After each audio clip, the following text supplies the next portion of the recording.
G'day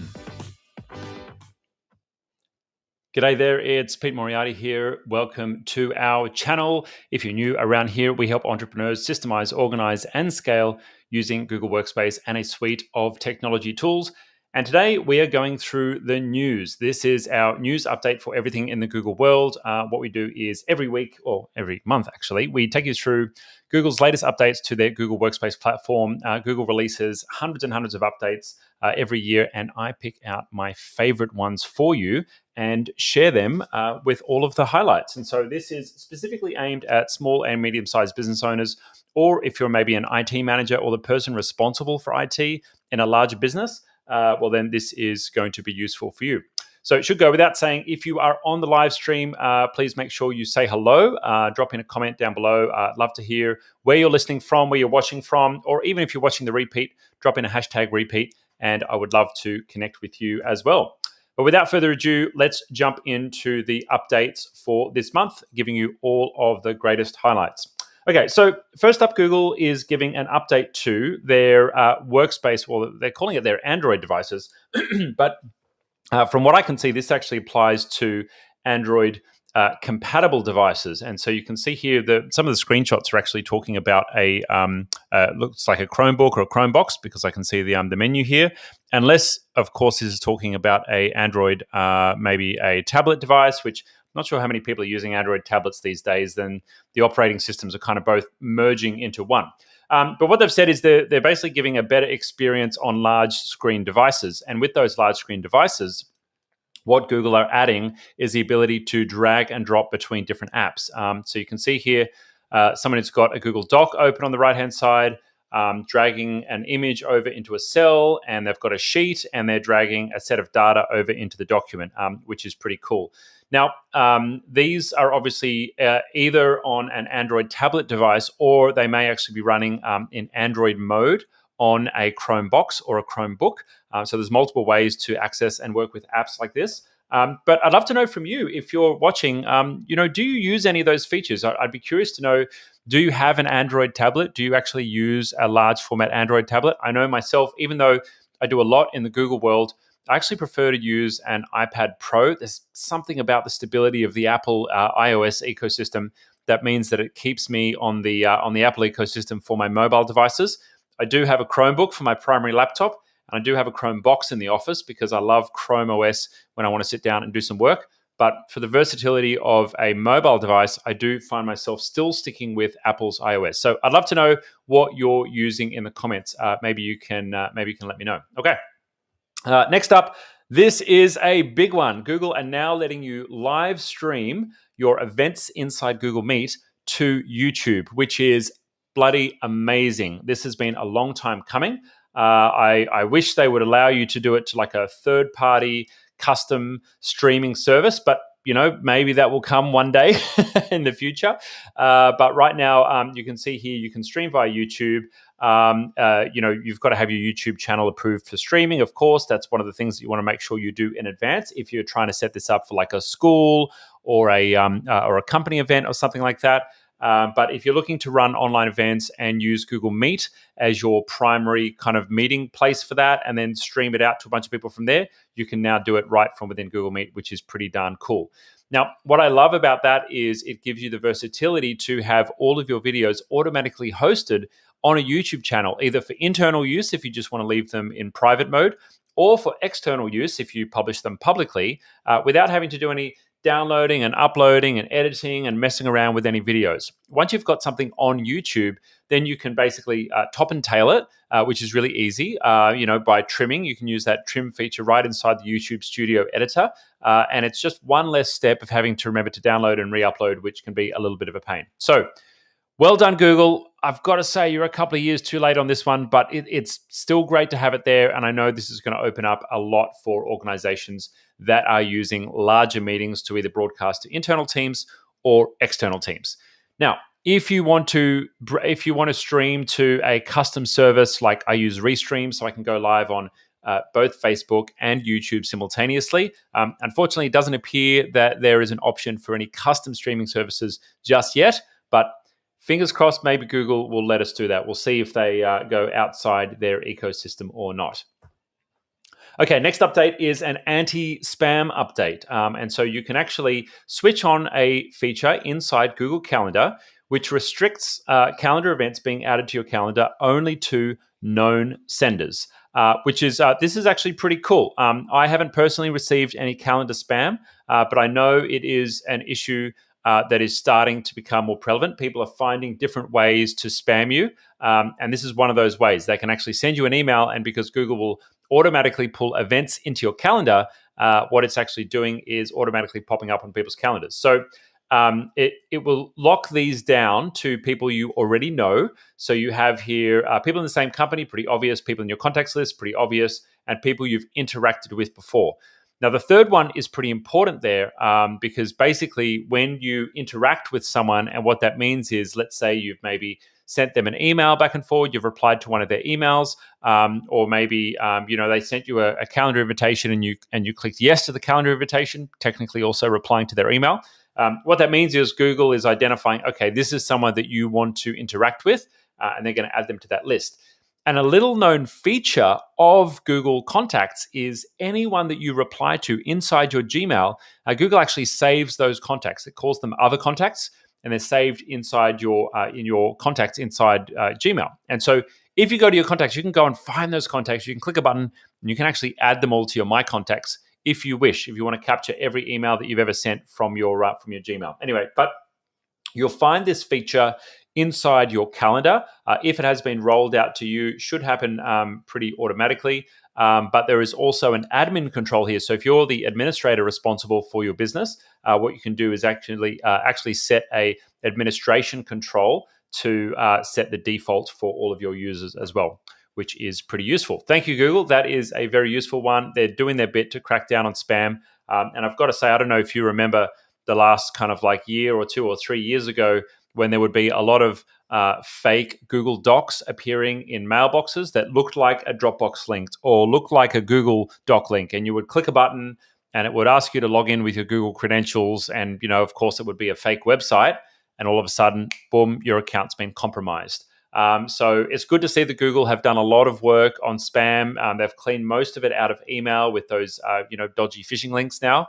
But they're also doing a little bit more inside of calendar as well. But the spammers are very smart, and there's a bit of a cat and mouse game going on with Google and them. That's just the way that life goes. All right, time for our next update.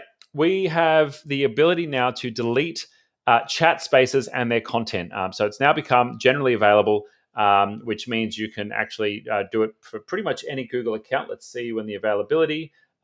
Rolling out to everyone. And it's going to be, up to 2 weeks from July 19. So it's going to be on its way to everyone. You can now actually delete a space. In the past, all you could do was leave a space. And if you were the last person in a space, you could leave it, but it would still basically sit there. And so what we had to do was go into our spaces and rename them as like space-archive and then kick everyone out and then leave the space. But there were all these old spaces just kind of like taking up space inside our account. And I'll show you what that actually looks like. Let me go into my old spaces here. So inside my spaces, if I open up a space here, and let me go and zoom in so you can actually see what I'm talking about. And I go to browse spaces. You'll see I've got all of my old archive spaces down here. And so what I should be able to do now is actually open up into any one of those spaces that I need to. And then from that space, I can go ahead and delete it. So it is finito, gone, finished. And so that just makes things a little bit tidier for you. Now, these should still all be captured by Google Vault. There's no reason why any of your data would be, deleted and completely cleared out if you are still running Google Vault. Remember that it's important to keep history in your business, just in case a customer comes back in a year's time and says, I want to sue you about XYZ, or they come back to you and say, hey, I want the same price as I was given last year. Google Vault is a great way of recording all of your emails, recording all of your documents, and basically keeping them in a secure place, even if they're deleted by your staff. But Google Vault is not switched on by default. You need to be on the right plan for Google Workspace. You may even need to upgrade to either a business extra plan, I think, or it's business plus, or an enterprise plan, which gives you access to Google Vault by default. So if you're interested in any of those, you can click on the link below and get in touch with our team. Next update. This is a pretty simple one. Now, when you run a poll inside Google Meet, you can actually allow people to respond anonymously, which is pretty cool. So you can allow anonymous responses, which maybe if you have like a customer service type poll, or you're asking something sensitive and you want people to give really honest answers. Being able to do those anonymously is now an option. This is going to be rolled out to everyone.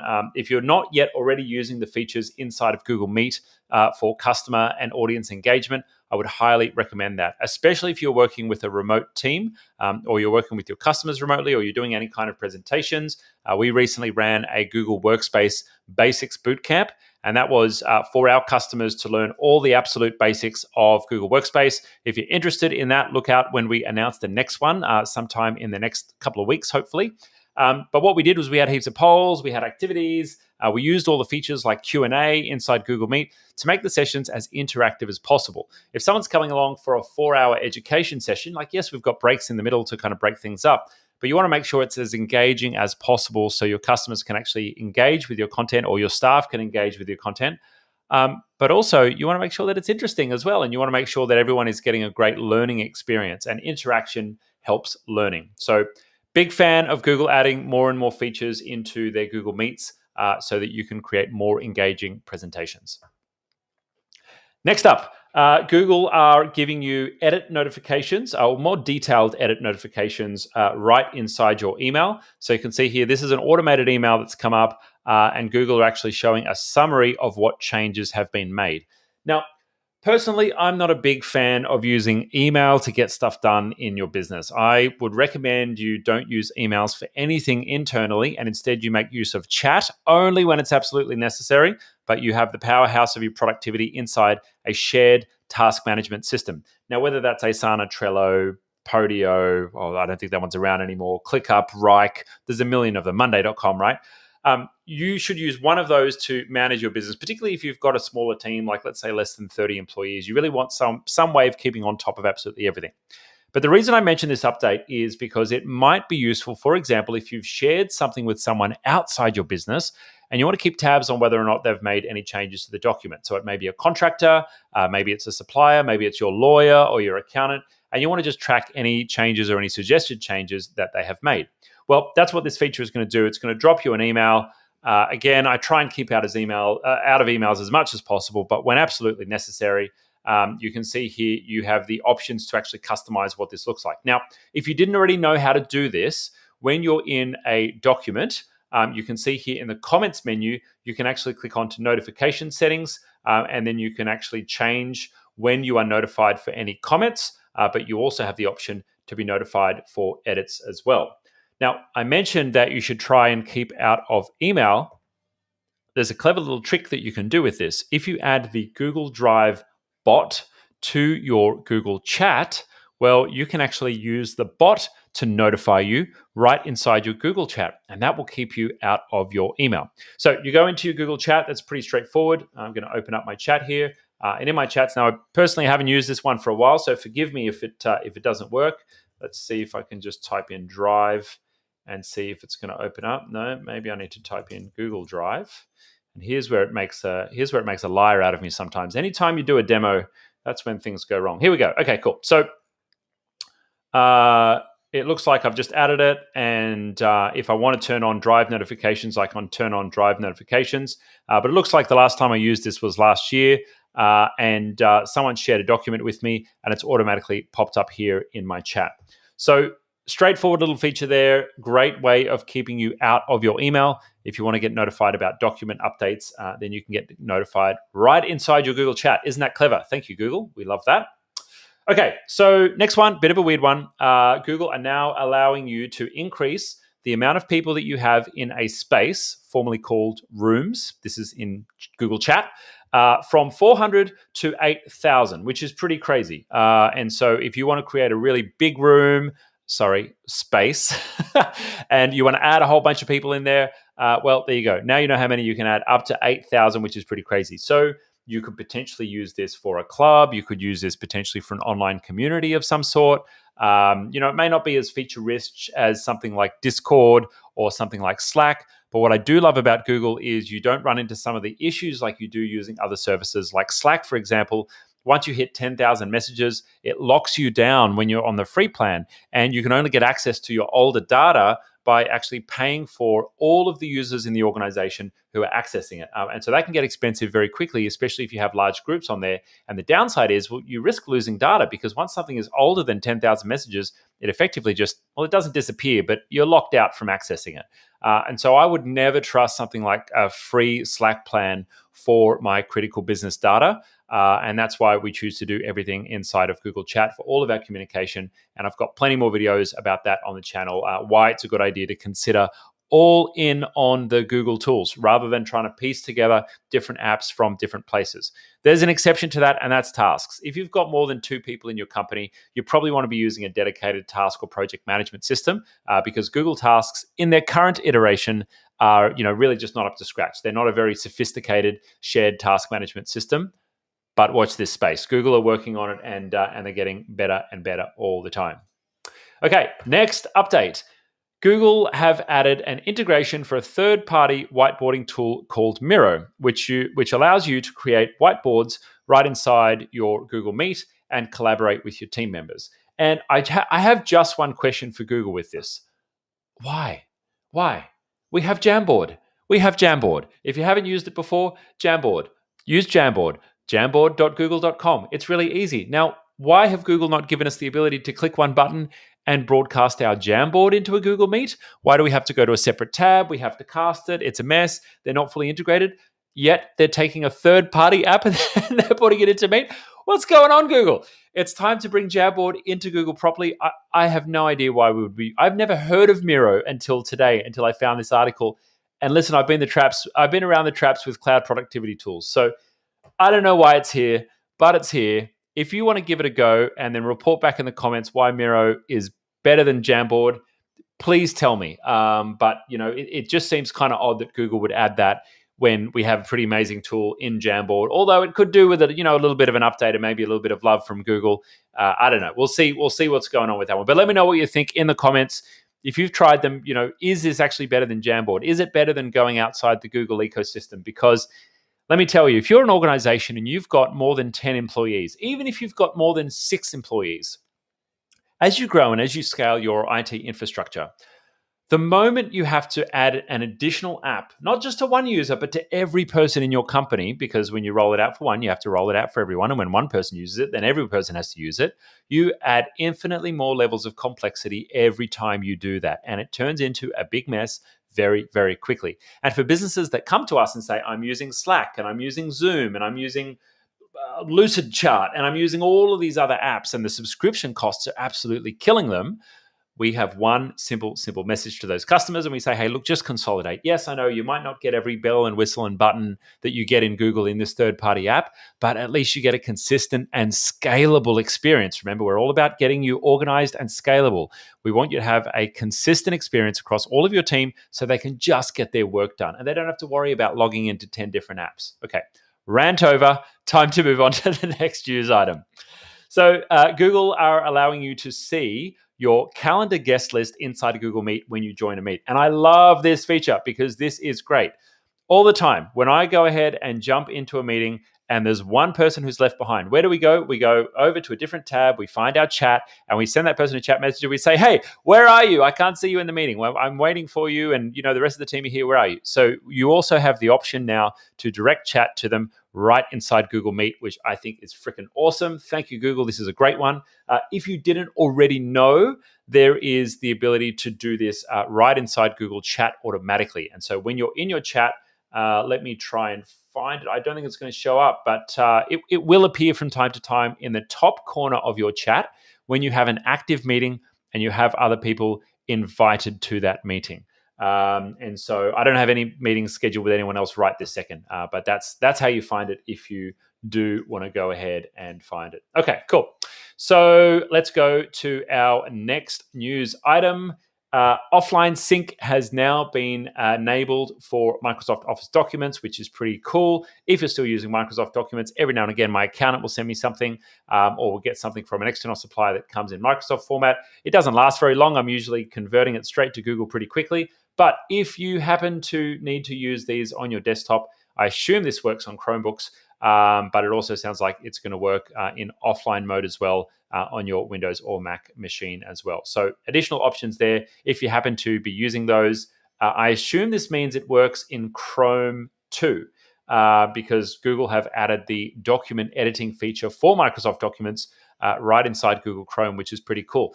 Now, if you didn't already know this, Google actually acquired an app. They acquired this piece of technology, and I think it was called maybe Open Office. It was an iPad app many, many years ago, 8, maybe even 10 years ago now. And what they did was as soon as they acquired that app, they started building that technology into Google Chrome. And as soon as I saw that happen, I knew that this was going to be a one-stop shop to access all of your documents, whether they're in the Google world or the Microsoft world, seamlessly in Google Chrome. And the interesting thing is that Microsoft actually shot themselves in the foot when they changed document standard and allowed this to happen. So many, many moons ago, when Microsoft was switching from .doc to .docx, do you remember that? What that was when they actually switched to an XML format. Now, that's a technical term, but what actually happened was Microsoft had made use of third-party and open source technology to actually make that document format work. And what they were required to do by law, because there was a big lawsuit about it, was to actually allow that to be open sourced. And what happened was it allowed third-party developers to create apps that could edit Microsoft documents in the Microsoft, not quite proprietary format, in the new Microsoft format of XML. Now, they created better documents and more powerful documents, but the trade-off that they eventually had to pay because of the lawsuit was that others could build apps to edit their docs. And that's what Google's done. They've grabbed an amazing iPad app, they've built it right into Chrome, and then for the most part, you can get away with not having to use Microsoft applications on your computer because you can edit Microsoft documents right inside the Google browser. Pretty darn cool, huh? My last news item for this week is that you now have new styling options in Google Forms. This is a pretty basic one, but I know it can be important for those of you who may still be using a third-party app for creating forms or surveys. You want to make them look a little bit prettier, or if you're building out your next form and you want to make it a little more compelling for your team, well, you now have the ability to style fonts inside of forms. Hope you enjoyed this, guys. Let me know what your favorite was of all of these. I'd love to know which one you're going to implement in your business this week. If you would like to learn more from us, then please click onto the links down below this video. You can get in touch with our team. We have available an opportunity to get a free strategy call with our team if you qualify. Doesn't matter where you are in the world. Drop us in a little request in there, and our team will be in touch. If you're interested in getting more assistance from us, we have a free group for Google Workspace users and administrators, which allows you to get help from the community. There's a link to that right down below this video. If you're interested in having an audit done on your Workspace account for us to have a look at all the tools that you're using in your business, how they integrate with Workspace, and give you some suggestions on how we think you can get more out of the platform, we'd love to help with that. And if you're not yet doing business with us, but you would like to start, well, we have a free offer for you, and that is our transfer in offer. And just for transferring your billing through to itGenius, you get access to potential discounts if they're available for your account. You get a free account check where our team will actually go through and check your account, have a conversation with you, see if there's any ways that we can help to improve things. But number 3, you get priority support if you do ever need to call upon support from our team as well. Now, I almost forgot to mention, you also get access to our Genius Academy. And Genius Academy is our one-stop shop to learn everything there is to learn about Workspace. It's a suite of professionally recorded videos for you and your team to learn more about the platform. But we also have in there some of our specialist courses, which we used to charge thousands of dollars for, are now all available for free for those that transfer their billing into us. So that's called Genius Academy. We've got our inbox course. We've got our running a remote company course. If you don't know us, we've got a scaled team. We've got over 50 employees. We've got $6.5 million of revenue across the group, and we all run remotely, completely 100% from home. So if you want to learn how to run a systemized, organized, and scalable small business, and you want to have more time to yourself and more success in your life and your business, check out some of those resources. They are all down in the links below. Make sure you follow me on socials as well. And until next time, I look forward to seeing you in the next video. Thank you so much for joining. Give me a thumbs up if you like this content and you want to see more. and make sure you're subscribed to the channel if you are not already. Thank you very much.